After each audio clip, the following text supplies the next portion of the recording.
오늘 이렇게 창세기 3장 말씀은 충격적입니다. 하나님이 직접 지으신 축복과 은혜가 넘친 천국과 같은 이 에덴 동산에도 사탄이 뱀이 이렇게 들락날락 자유롭게 할 수 있다라는 것입니다. 우리나라에도 우리 어렸을 때는 간첩 신고 113 이거를 이제 외우고 다녔잖아요. 그죠? 간첩이 있기 때문에 지금 자유 대한민국에도 간첩이 이렇게 있습니다. 이렇게 간첩이 없다라는 생각은 너무 아니란 생각인 거죠. 왜냐하면 김일성 주체 사상이 찌든 분은 자유대한민국에 와서 대부분의 간첩들은 아마 변화될 것입니다. 이제 내가 속았구나.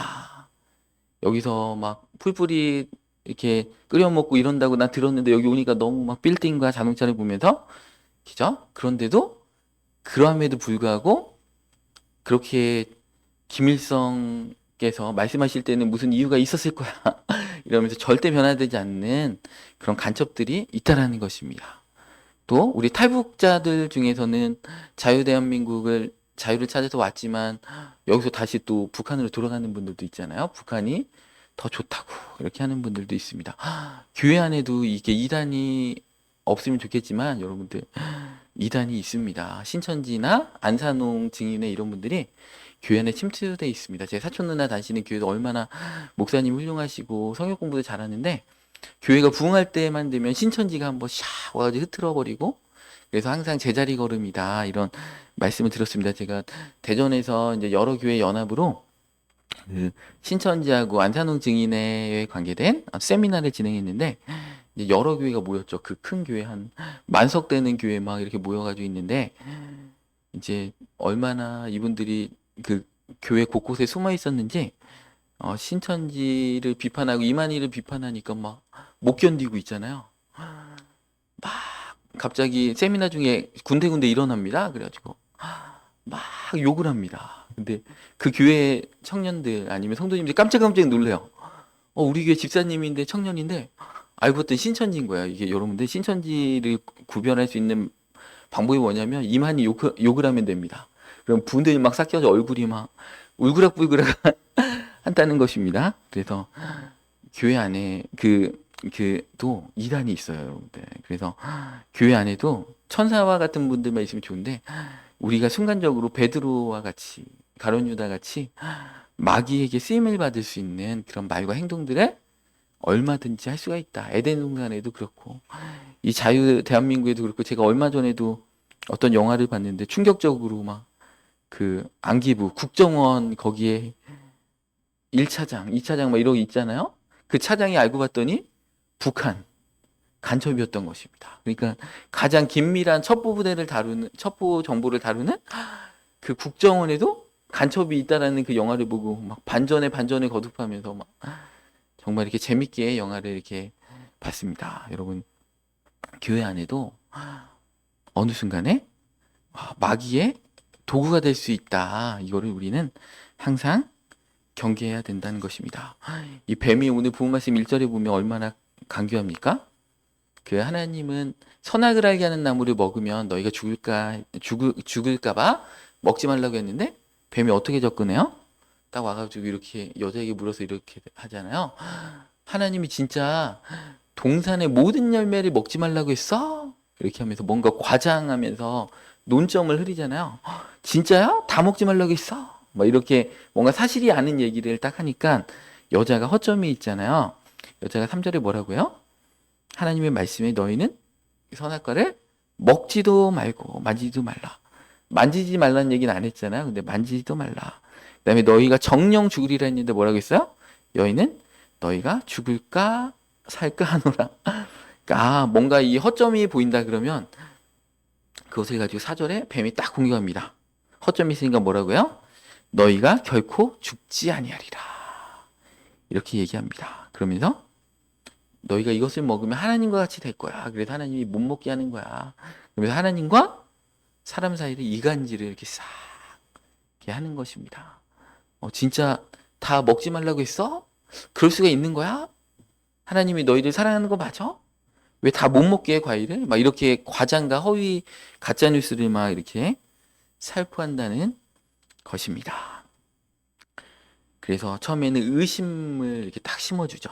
두 번째는 직접적으로 부인하게 만듭니다. 세 번째는 거짓 약속을 하죠.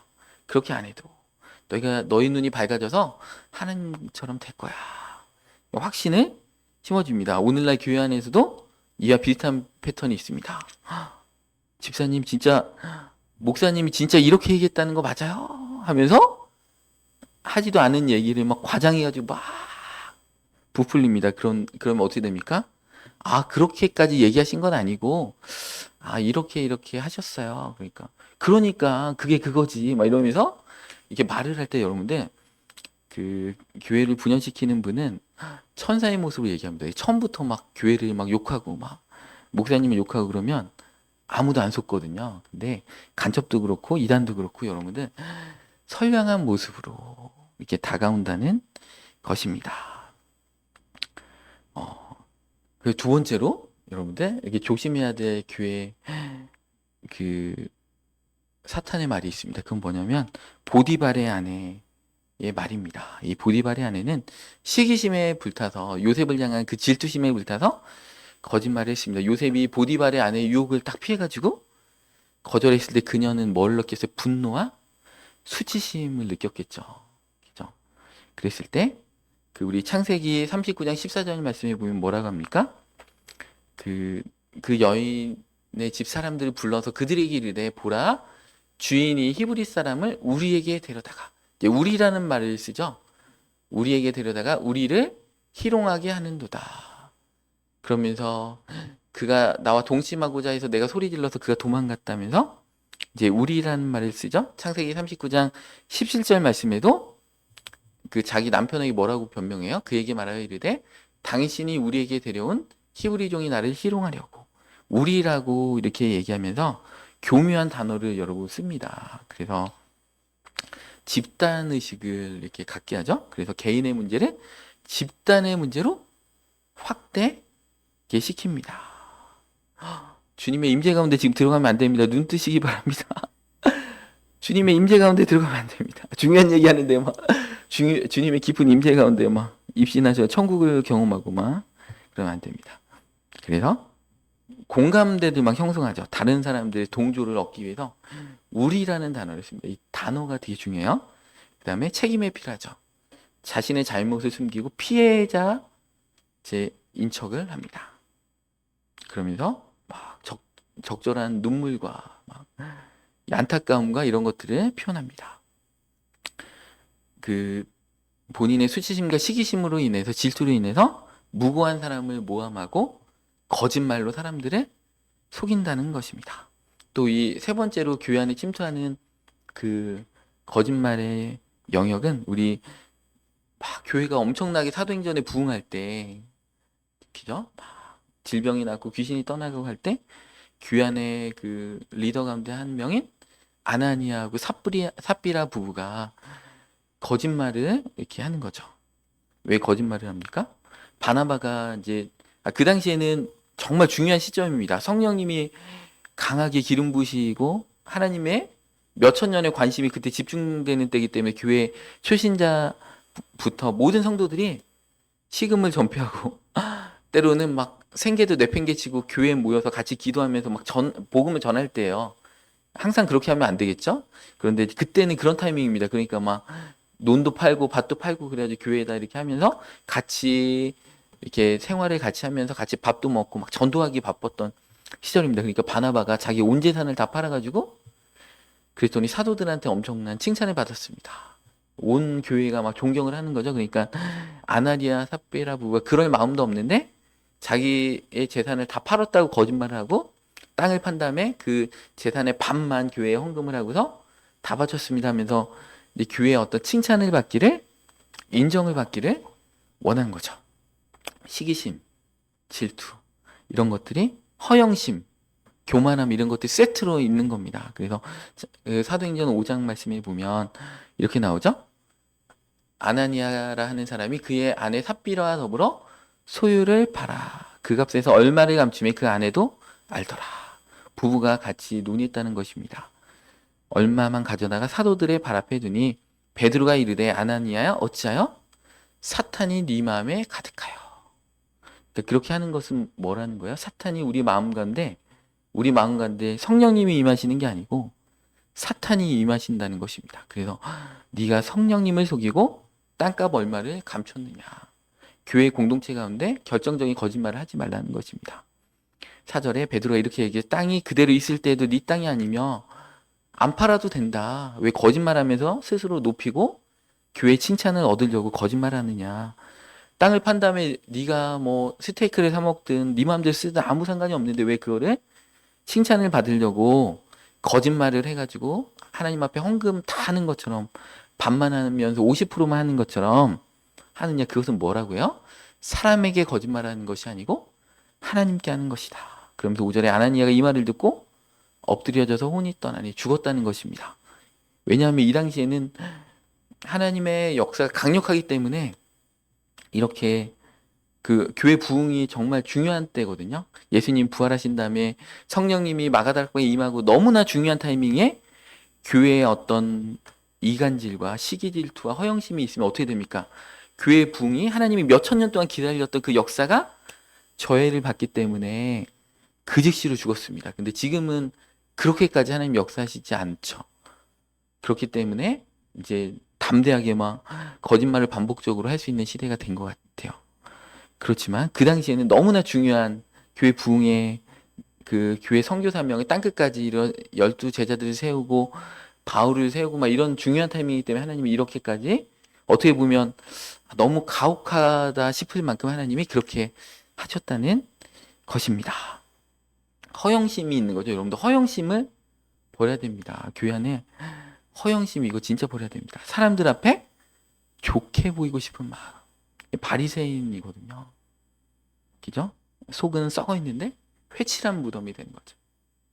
그다음에 시기심. 바나바만 인정받으니까 어떻게 됩니까? 나도 인정받아야 돼. 사도들한테 인정받아야 되는 거죠. 그다음에 교만함이죠. 하나님보다 사람의 시선을 더 의식하는 거죠.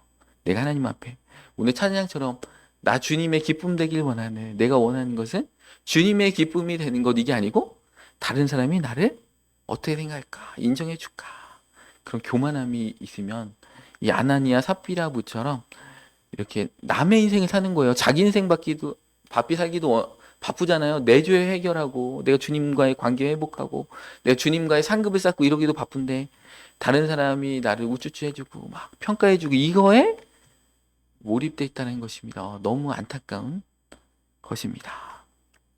예수님께서도 요한복음 8장 31절에 자기를 믿는 유대인들에게 이렇게 얘기하시죠. 너희가 내 말에 거하면 참으로 내 제자가 되고. 예수님을 믿었다는 거예요. 근데 그 말이 온전히 거하지 못한다는 것입니다. 그러니까 내 말에 거하면 너희가 참으로 내 제자가 되고. 그러면서 그 44절에 뭐라고 해요? 이렇게 얘기합니다. 너희는 너희 아비 마귀에게서 났으니 너희 아비의 욕심대로 너희도 행하고자 하느니라. 그는 처음부터 살인한 자요 진리가 그 속에 없으므로 진리에 서지 못하고 거짓을 말할 때마다 제 것으로 말하나니 이는 그가 거짓말쟁이요 거짓의 아비가 되었습니다. 이렇게 말씀하고 계신다는 것입니다. 그러니까 예수님을 믿은 그 유태인들을 향해서 거짓말을 너무 잘하기 때문에 진리가 없어서 교회 안에서 이간질하고 시기질투와 허영심에 빠지고 교만하기 때문에 호적이 마귀다. 그러니까 회개하라. 예수님이 사랑하시기 때문에 이렇게 말씀하신다는 것입니다. 예수님을 믿는다는 것과 이제 자기가 그 말씀대로 사는 것하고는 다릅니다. 진정한 하나님의 자녀는 예수님의 말씀 안에 거하는 자이지 사탄의 그 속임수에 속아서 사탄의 도구로 거짓말하는 자가 아닙니다. 그래서 교회 안에서도 잘못된 소문을 퍼뜨리고 과장된 허위 보고를 하고 자신을 포장하려고 거짓된 모습을 꾸미고 다른 사람에 대해서 악의적인 추측과 판단을 하면 안 됩니다. 이런 자하고 또 말을 섞어도 안 됩니다. 잠언 22장 24절 말씀에도 노를 품은 자와 사귀지 말며 울분한 자와 동행하지 말지니. 이런 분들은 항상 울분해 있어요. 교회를 향해서 막 분노해 있습니다. 그리고 노를 품고 있습니다.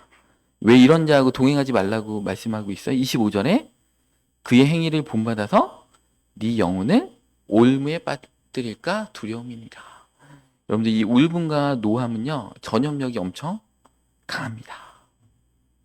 그 이단의 영도 엄청 강해요. 여러분 신천지 엄청 강합니다. 말을 섞는 순간에 그 독이 막 코로나 바이러스 옮듯이 엄청 옮습니다. 그래서 내가 성경을 많이 안 읽었다 그러면 신천지하고 말을 섞지 마시기 바랍니다. 성경 얘기를 하지 마세요. 그럼 왠지 그런 것 같아. 얼마나 그 바이러스가 강한지 모릅니다. 또 강한 영이 제가 이렇게 임상적으로 보니까 음란의 영 엄청 강합니다. 대전의 어느 교회가 어느 분이 막 음란의 영을 이렇게 음란하고 막 바람을 너무 많이 피시는 거예요. 그래서 그 목사님이 그분을 안수기도 해줬습니다. 어떻게 됐습니까? 그 목사님도 기도를 평소에 안 하셨나 봐요. 그 교회 안에 음란형이 확 퍼져가지고 다 바람 나가지고 교회가 깨졌습니다, 여러분들. 음란의 영 엄청 강합니다. 이단의 영. 그리고 교회 안에 이 거짓말하는 영, 이간질의 영을 보면 환상 가운데 이게 코브라가 보일 때가 있어요. 코브라. 다. 코브라의 독이 엄청 강합니다.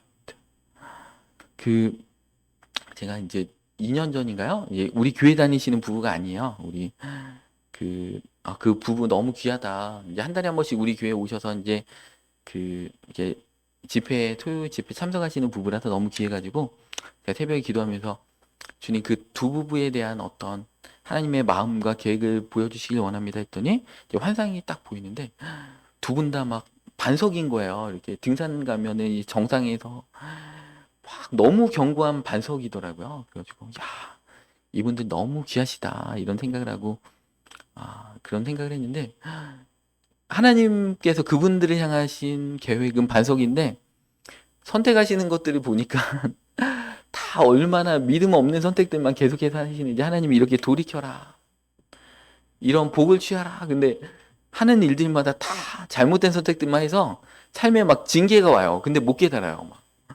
야 어떻게 이런 징계는 이거는 정말 이런 일은 생길 수가 없어요. 너무 기적이에요. 이런 일이 생긴다는 게. 자다가 뒤로 넘어졌는데 코가 깨지는 막 이런 일들이 일어나면 뭔가 내가 하나님께 돌이켜야 되겠다. 하나님이 순종의 사명의 자리에 내가 들어가야 되겠다. 이렇게 해야 되는데 이 두 부분은요 전혀 못 깨달아요. 그래서 지금 어떻게 됐냐. 이분들을 향하신 하나님의 계획이 100이었는데 이분들은 한 5%, 10%밖에 감당하지 못하더라고요. 그런데 이제 교회 이간질과 분리를 일으키는 분들이 딱 이렇게 한 달 동안 활동하는 분들이 가끔 있어요. 근데 2달 동안 활동하는 분도 있고 그러면 그분들을 향한 환상이 이렇게 딱 그 여우로 보인다거나, 그죠? 이렇게 회색 고양이로 보인다거나 그렇습니다. 그래서 한두 달 동안 열심히 이제 그런 일로 이제 쓰임 받다가 또 다시 하나님이 깨닫게 해주시더라고요. 그래서 우리는 그런 일들에 쓰임을 받으면 안 됩니다. 이 시기심은요, 또 이 이간질, 이렇게 거짓말은요, 교회 공동체를 해치는 강력한 독입니다. 그래서 갑자기 그 형제자매에 대한 미움과 원망이 생기고요. 막 다른 사람들의 축복을 받고 막 그런 성공하는 것들에 기뻐하지 못합니다. 그리고 분열과 갈등의 그 어떤 씨앗이 된다는 것입니다. 여러분들 이 말에는요, 영이 흐릅니다. 그리고 말에는 생명이 있어요. 우리 요한복음 6장 63절 말씀에 우리 중반절부터 보겠습니다. 요한복음 6장 63절. 살리는 것은 영이니 육은 무익하니라 예수님이 말씀하셨잖아요. 그러면서 예수님이 내가 너희에게 이른 말은 영이요 생명이다. 예수님이 하신 말씀은 다 영적인 것이고 생명이 흐른다는 것입니다. 우리는 육의 말하면 안 되겠죠? 영의 말을 해야 되겠죠? 영에는 생명이 흐르고 영이 흐르고 한다는 것입니다. 거기에 저주도 흐릅니다. 어떤 사람이 말을 듣고 있으면 나도 모르게 저주를 받고 있어요. 그래서 요한일서 4장 1절에도 이렇게 얘기하죠. 사랑하는 자들아 영을 다 믿지 말고 오직 영들이 하나님께 속하였나 분별하라. 많은 거짓 선지자가 세상에 나왔습니다. 거짓 선지자가 뭘로 얘기해요? 말로 얘기하잖아요. 거짓 선지자가 말로 얘기하는데 거짓 선지자가 여러분들 딱 들으면 거짓말 같고 이런 줄 아세요? 전혀 안 그래요. 거짓 선지자가 말하면 그럴듯하고 진짜 같아요. 근데 그 영에는 예수님의 영에는 영이 있고 생명이 있는데 거짓 선지자의 말은 그렇지 않다는 거. 저주가 있고 사망이 있다는 것입니다. 영을 다 믿지 말라. 이게 뭐예요? 말을 다 믿지 말라. 오직 영들이 하나님께 속하였나 분별하라. 그게 뭐예요? 말이 하나님께 속하였나 분별하라. 여러분들 지각이 필요해요. 그래가지고 그래서 히브리서 말씀에 뭐라고 했어요? 장성한 자는 지각을 사용함으로 선악을 분별하는 자다. 지각이 있어야 돼요. 지각이 없으면 선악을 분별할 수가 없다. 우리 기도할 때 염려하지 말고 기도하라 하면서 빌립보서에 뭐라고 돼 있어요? 오직 모든 일에 기도와 간구로 너희 구할 것을 감사함으로 하나님께 아뢰면 모든 지각에 뛰어난 하나님의 평강이 그리스도 예수 안에서 너의 마음과 생각을 지키시리라. 여러분들 염려가 우리의 마음을 사로잡는 게 아니고 기도하면 어떻게 된다고요? 모든 지각에 뛰어난 하나님의 평강이 우리의 마음과 생각을 지켜주신다. 그러니까 염려와 걱정이 우리의 생각을 이렇게 사로잡으면 그거는 마귀 생각인 거죠. 마귀 염려죠. 근데 이건 내 생각처럼 여긴다는 거예요, 여러분들. 그런데 지각이 있으면 하나님의 생각이 평안함이 우리의 생각과 마음을 지켜주신다는 거예요. 그러니까 우리의 마음은 항상 영적 전쟁이 일어납니다. 우리의 마음에 사탄의 생각을 탁 심어요. 근데 그게 내 생각 같아요. 내 마음 같다라는 것이요. 그게 문제예요. 사탄에게 쓰임받는 사람도 내가 사탄에게 쓰임받는다는 것을 모릅니다. 아는 사람도 있어요. 교묘하게 아는 사람도 있어요. 여러분들 그 이단 교주는요, 두 가지 케이스가 있는데, 첫 번째, 자기가 교주인지를 알면서 속이는 사람이 있습니다. 두 번째, 자기가 진짜 메시아인 줄 착각하는 사람이 있어요. 두 가지 다 심각하죠. 근데 교회 안에서 이렇게 활동하시는 분도 두 가지 경우입니다. 자기가 잘못하는지 모르고 그러는 분들도 있어요. 알면서 하는 분들도 있습니다. 그래서 여러분들 우리가 거짓 선지자의 말에 그래 맞아 동조하는 사람처럼 어떻게 됩니까? 아담과 하와처럼 넘어지는 거죠. 그죠? 보디발처럼 당하게 되는 거죠. 그 충성스러운 요셉을 믿지 않고 감옥에 보내고 자기 아내의 그 유혹에 넘어가가지고 그래 우리 아내가 그럴 일 없어. 얼마나 진짜 괘씸하면 저렇게 막 펑펑 울까. 이게 넘어간다는 것입니다. 여러분들 이 초대교회도 이 거짓 사조들이 있어가지고 바울이 이렇게 얘기합니다. 우리 고린도전서 11장 12절 중반절부터 보겠습니다. 기회를 찾는 자들이 그 자랑하는 일로 우리와 같이 인정받으려는 그 기회를 끊으려 합니다. 그러니까 기회를 찾는 자들이 우리와 같이 사도로서 막 이렇게 받고 있는 거야. 사도 얼마나 좋습니까? 나도 사도야. 막 그러니까 사도라는 말 듣고 싶어가지고 고린도 교회 가가지고 그렇게 얘기한다는 것입니다. 그래서 기회를 찾는 자들 그 자랑하는 일로 우리가 같이 인정받으려는 것을 그 기회를 바울은 끊으려고 했다는 것입니다. 그러면서 13절에 그런 사람들은 거짓 사도요 속이는 일꾼이니 자기를 그리스도의 사도로 가장한다는 것이죠. 그죠? 나는 말씀도 많이 알아. 난 사랑이 넘쳐. 그런데 뭐라고요? 14절에 이런 게 이것은 이상한 일이 아니니라. 전혀 이상하지 않다는 거예요. 이게 교회 안에 거짓 사도가 있다는 것은 이상한 게 전혀 아니다. 정상적인 거야. 사탄도 자기를 광명의 전사로 가장하나니. 여러분들 교회 분열을 일으키는 사람이 교회 리더 중에 하나님은 쓰십니다. 가룟 유다가 리더였잖아요. 재정을 맡은 자를 쓰세요. 그들이 사탄의 타겟이에요. 그래서 영적 공격도 더 많이 받아요. 교회의 리더, 목사들, 장로, 권사 막 조심해야 됩니다. 셀장들 조심해야 됩니다. 타겟이에요. 그들을 흐트러버리면 그들의 말에 영향력이 있기 때문에. 그러니까 사탄은 누구를 노립니까? 가장 신뢰받고 예수님이 12제자중에 11명은 다 강북 출신입니다. 갈릴리 산동네 출신입니다. 가룟 유다만 유다 출신입니다.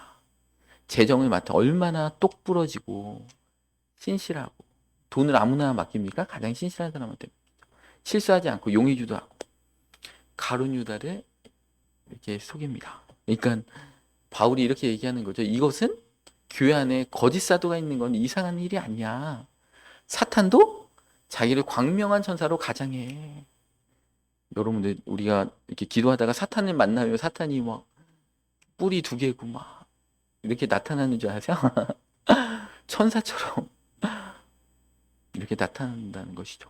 우리 교회에 한 1년 정도 오셔가지고 막 기도 받으신 분 있어요. 예전에 천주교에 다니셨는데 그 교회에 어떤 천주교에서 어떤 일들이 막 일어났는데 그 성령 집회가 천주교에 일어날 때 천주교는 근데 분별해야 됩니다. 이 성령 집회를 해도 그 악령입니다. 근데 갑자기 이제 성령 집회 천주교 그 전에 설거지를 하고 있었대요. 근데 갑자기 어떤 막 임하는 기름 부음의 느낌이 났대요. 그러면서 내가 성령이니라 그런 음성이 들렸대요. 그래서 자기는 다 열었대요. 그 임하여 주시옵소서. 그랬더니 그게 성령님이 아니고 귀신이었던 것입니다. 그래가지고 이분이 얼마나 영적으로 공격받고 막 잠만 자면 막 이상한 소리가 귀신의 소리가 들리고 막 자살해라 죽어라 막 이런 소리가 들리고 막 얼마나 이제 괴로우셨는지 모릅니다. 그런데 사탄도 자기를 광명하면서 사탄이 임할 때 난 사탄이야 처음부터 사탄이라고 안 합니다. 나는 성령님이야 난 예수님이야 이렇게 얘기한다는 것입니다. 그게 전혀 이상한 일이 아니다 는 것입니다. 여러분들 그래서 분별해야 된다는 것이죠. 내 생각이 내 감정이 내 의지가 이게 내 생각인지 그거하고 붙어버린다는 것입니다. 그래서 사탄도 이렇게 15절에 그러므로 사탄의 일꾼들도 자기를 의의 일꾼들로 가장하는 것이 또한 대단한 일이 아니니라. 대단한 게 아니야. 지극히 정상적이라는 것입니다. 그래서 우리는 교회 안에서 들리는 모든 말을 믿어서는 안 됩니다. 하나님의 말씀인지 사람의 말인지 진리에 합당한 말인지 그저 거짓말인지 사랑에서 나온 말인지 시기심에서 나온 말인지 덕을 세우는 말인지 공동체를 파괴하는 말인지 우리는 알아야 됩니다. 베드로도 마찬가지죠. 마태복음 16장 16절에 베드로 얼마나 대단한 사람입니까? 이 고백 때문에 고백이 너무 대단하니까 카톨릭에서는 일대 교황이라고 막 칭송하는 자 아닙니까? 주는 그리스도시요 살아계신 하나님의 아들입니다. 그랬더니 17절에 예수님을 막 크게 칭찬하시면서 바요나시모나 네가 복이 있도다. 이를 네게 알게 하신 이는 혈육이 아니요 하늘에 계신 내 아버지시니라. 그러면서 여기에 띄우진 않았지만 네 믿음의 고백에 내가 반석을 세우리니 이 교회 음부의 권세가 해하지 못하리라. 천국 열쇠를 너한테 준다. 이렇게까지 얘기했잖아요. 근데 몇 절 밑에 내리면 뭐라고 됩니까? 16장 23절에 베드로한테 예수께서 돌이키시면서 베드로에게 이르시되 사탄아 내 뒤로 물러가라. 너는 나를 넘어지게 하는 자로다. 네가 하나님의 일을 생각하지 아니하고 도리어 사람의 일을 생각하는도다. 베드로의 말이 얼마나 선한 말인지 뭔지 아십니까? 이 말을 왜 하고 사탄아 물러가라 얘기를 들었냐면 예수님이 십자가 지신다고 하니까 예수님 십자가 지지 마세요. 그 얘기한 거예요. 제자로서 인간적으로 보면 너무 좋은 말이죠. 그럴듯한 말이죠. 근데 그 말이 뭐예요? 베드로의 그 감정과 베드로의 그 의리와 베드로의 그 스승을 향한 그 사랑의 동정심을 이용해서 사탄이 예수님의 마음을 약하게 한 거예요. 그러니까 예수님이 사탄아 내 뒤로 물러가라. 우리는 정과 욕심은 십자가에 못 박아야 되는 자들이죠. 하나님의 뜻이 무엇인가 십자가의 길이 무엇인가를 더 생각해야 되는 자들인데 자기하고 예수님 더 같이 있고 싶으니까 예수님 못 가게 막은 겁니다. 그러니까 한순간에 기죠. 천국 열쇠를 너에게 주고 넌 반석이야. 넌 베드로야. 음부의 권세가 해하지 못해. 이랬던 자가 몇 절 딱 내려오니까 사탄아 내 뒤로 물러가라. 이렇게 얘기합니다. 어느 순간에 하나님의 놀라운 계시와 예언을 받았던 자가 한순간에 사탄의 도구로 바뀔 수가 있다. 그러니까 우리 마음을 여러분 예수님의 수제자 베드로 우습게 보지 마시기 바랍니다. 대단한 믿음이에요. 무리를 걸었던 자도 이렇게 넘어질 수 있다면 우리는 10배로 더 그럴 수 있다. 그러니까 우리의 마음을 우리는 항상 어떤 부정적인 마음, 비판의 마음, 꼴불견의 마음이 든다. 그럼 이거 내 마음입니까? 내 마음 같잖아요. 갑자기 꼴불견 진짜 너무 미워 죽겠어. 그 마음이 들면 이거 내 마음 아니에요. 사탄이 우리한테 마음 주는 겁니다. 그 마음을 우리는 물리쳐야 됩니다. 우리의 의지, 우리의 자아가 우리의 영혼에 있기 때문에 여러분들 물리치면 물러갑니다. 근데 그거하고 친구가 되면 어느 순간에 사탄이 들어와 버려. 처음에는 생각이 들어오는데 나중에는 사탄이 들어와 버린다는 것입니다. 그래서 믿음의 사람이라고 또 매 순간 모든 말이 100% 옳은 것도 아닙니다. 우리는 매 순간 그래서 하나님의 뜻을 분별해야 됩니다. 더 충격적인 것은 이 가룟 유다죠. 요한복음 13장 27절. 요한복음 13장 27절에 보니까 뭐래요? 조각을 받은 후 사탄이 그 속에 들어간지라. 조각을 예수님하고 성찬식을 같이 하는데 그 떡을 받으니까 사탄이 가룟 유다에 들어갔다는 것입니다. 처음부터 사탄이 못 들어와요. 다른 성경 구절에 보면 사탄이 어떻게 역사합니까? 처음에 가룟 유다의 마음에 사탄이 예수를 팔려는 생각을 넣은지라. 처음에는 생각을 넣어요. 아니면 감정을 넣습니다. 아니면 의지를 넣습니다. 근데 그 생각이 내 생각이다 하고 해서 묵상하고, 그죠? 내 마음에 양심이 있는데 양심의 가책도 받지 않고 반복적으로 그 생각과 내 생각이 하나로 묶여져 버리면, 처음에는 생각을 넣고 감정을 넣다 다음에는 요한복음 13장 27절 말씀처럼 사탄이 직접 들어옵니다. 이 정도 되면 이제 또 물리치면 되는데, 사탄이 들어온 지 한참 된다 그러면 안 나갑니다. 죽을 때까지 안 나갑니다. 그러면 어떻게 됩니까? 구원이 없다. 그 삶에는 예배의 감격도 없고 회개도 없고. 여러분들, 바리새인은요 절대 회개하지 않습니다. 예수님 부활하신 거 알았잖아요. 그랬더니 뭐라고 해요? 그 병사들한테 뇌물 주면서 예수님 제자들이 시체 훔쳐갔다고 얘기해라. 그래서 유태인들이 아직도 그렇게 믿고 있다는 거 아닙니까? 예수님의 부활을 믿지 않는다. 복음서에 그렇게 나오잖아요. 절대 회개하지 않습니다. 바리새인들은. 그러니까 우리가 처음에 사탄의 생각이 들어올 때 물리쳐야 돼요. 나중에 이 생각과 감정과 마음이 하나로 돼서 바리새인이 되면, 사탄이 들어오면. 근데 베드로는 순간적으로 쓰임 받았지만 베드로는 회개했잖아요. 근데 가룟 유다는 그렇지 않았다는 것입니다.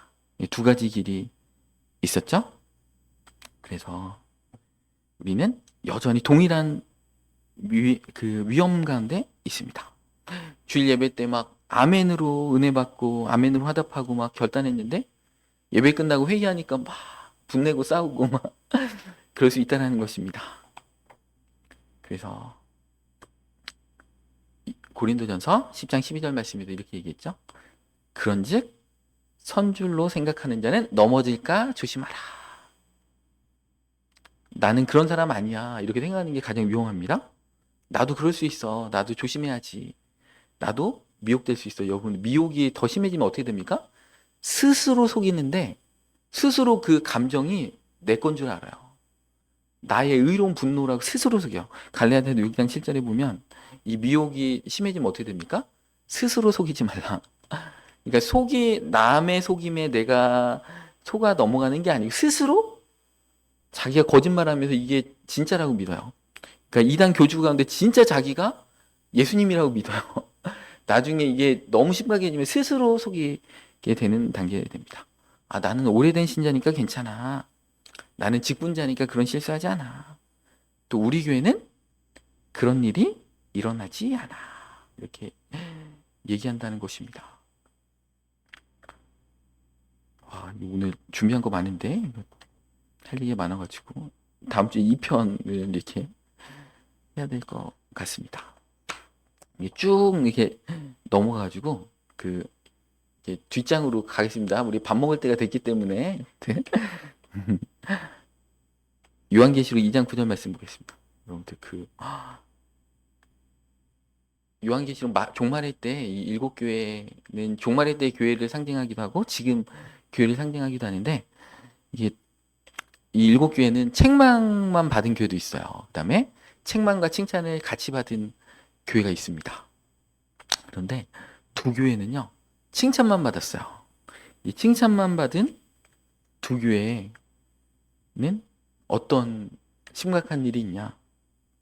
이 서머나 교회하고 빌라델피아 교회는 칭찬만 받았어요. 얼마나 칭찬하는지 예수님이 눈에 넣어도 아프지 않다 이렇게 그런 정도로 너무 이뻐하신 교회입니다. 네, 요한계시록 2장 9절 말씀해 볼게요.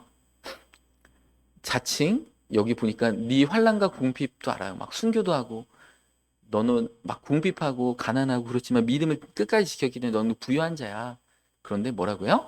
자칭 유대인이라는 자들의 비방도 알거니와. 그 교회를 자칭 유대인들이 핍박합니다. 그런데 실상은 유대인이 아니요 사탄의 회당이다. 이렇게 얘기한다는 것입니다. 우리 요한계시록 3장 9절 말씀에도 보면 빌라델피아 교회도 이렇게 얘기하죠. 보라, 사탄의 회당 곧 자칭 유대인이라나 그렇지 아니하고 거짓말하는 자들 중에서 몇을 내게 주어 그들로 와서 내 앞에 절하게 하고 내가 너를 사랑하는 줄을 알게 하리라. 그죠? 이 빌라델비아 교회도 자칭 유대인, 나는 하나님 믿는 자야.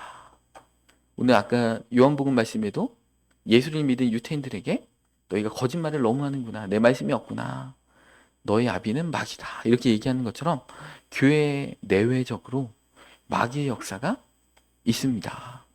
그래서 가장 건강한 교회잖아요. 이 빌라델비아 교회, 서머나 교회도 가장 건강한 교회인데도 사탄의 공격이 있다는 것입니다.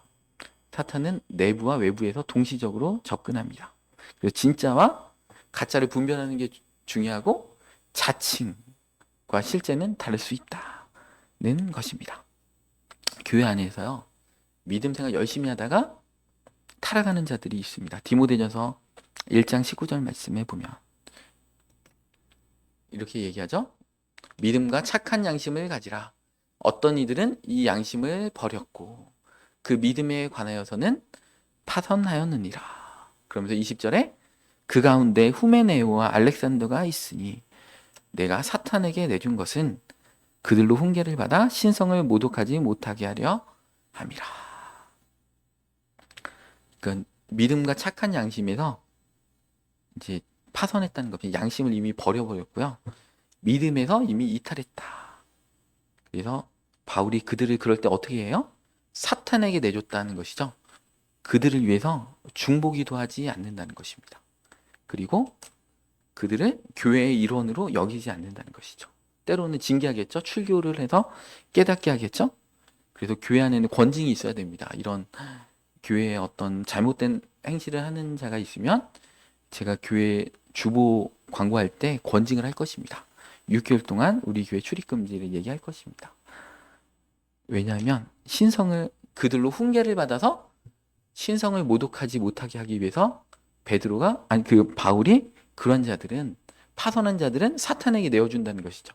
이방인처럼 여기 교회 공동체의 예배의 기쁨을 누리지 못하게 중보기도의 축복과 은혜 가운데 배제시켜 버려서 그렇게라도 고난과 이렇게 위기 가운데 그렇게라도 혹시라도 돌이켰으면 좋겠다는 것이죠. 근데 돌이키지 않을 확률이 사실은 높습니다. 근데 바울은 믿음과 양심에서 파선한 자에게 그렇게라도 돌이킬 기회를, 마지막 기회를 주는 게 그게 출교예요. 목사로서 그 성도를 위해서 전혀 기도하지 않는 거예요. 그렇게 해서라도 돌이키었으면 좋겠다. 후메네아하고 알렉산더 이 분은 교회 안에서 바울의 사역을 열심히 돕는 자였고 그랬지만 나중에는 착한 양심, 믿음을 버려서 사탄의 도구가 돼서 교회를 분탕질하는, 이간질하는 자로 전락하게 됐습니다.